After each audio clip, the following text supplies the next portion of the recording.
bonsoir. Bonsoir. Alors vous êtes chef d'entreprise, c'est vous qui avez organisé et animé cette conférence ce matin. On a entendu, il faut choisir les bons logiciels, avoir les bonnes pratiques. Est-ce que vous pouvez nous donner des clés concrètes? Quels sont ces outils qui sont incontournables aujourd'hui dans les entreprises? En fait, ce qu'il faut comprendre, c'est qu'au niveau des salariés, ils peuvent avoir peur de l'intelligence artificielle, mais la vraie crainte, c'est de ne pas se former et finalement d'avoir une employabilité qui est plus faible que des salariés qui se forment.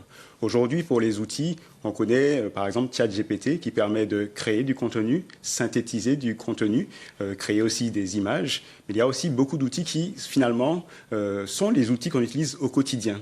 Demain, dans les outils Microsoft, on va avoir cette IA, cette intelligence artificielle, mais il faut avoir le temps de s'en emparer. Et puis, ceux qui seront plus avancés vont utiliser l'intelligence artificielle pour de la décision, pour prendre des bonnes décisions. De plus en plus, ce sera plus qu'un assistant, ce sera un agent à côté de nous, comme quelqu'un de notre équipe. Chez nous, on a beaucoup de petites entreprises, des coiffeurs, des restaurateurs.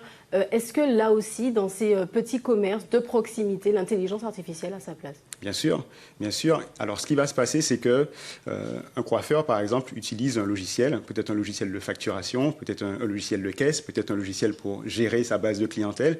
Il faudra qu'il soit curieux, parce qu'en fait, cet éditeur qui a ce logiciel va intégrer petit à petit des fonctionnalités d'intelligence artificielle. Donc, pas de panique pour ce coiffeur ou tous les commerçants qui nous écoutent. C'est prendre du recul, regarder comment évolue le monde et se former. Panique peut-être pour les comptables qui nous écoutent, parce que l'intelligence artificielle remplace aussi. On dit qu'il ne faut pas avoir peur, mais par exemple, je pense à ces chariots intelligents dans les grandes surfaces dans l'Hexagone. Les caissiers en Martinique qui voient ça se disent qu'ils craindraient de voir cette technologie arriver chez nous. Alors, ce qui est sûr, c'est qu'il y a des métiers qui vont disparaître à un moment donné. Alors, peut-être que ça prendra 5 ans, 10 ans, 20 ans en Martinique.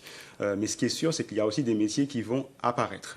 Ce qu'il faut comprendre au niveau de l'intelligence artificielle, c'est qu'on a souvent des tâches qui sont très opérationnelles. Demain, l'intelligence artificielle pourra faire mieux ces tâches-là. Et nous, en tant qu'humains, en tant que salariés, on va monter d'un cran, on va finalement superviser ce travail, on va le contrôler, on va s'assurer d'avoir un esprit critique pour ne pas prendre comme argent comptant tout ce que l'IA nous livre, mais utiliser notre raisonnement pour finalement rester des hommes aux commandes, en fait.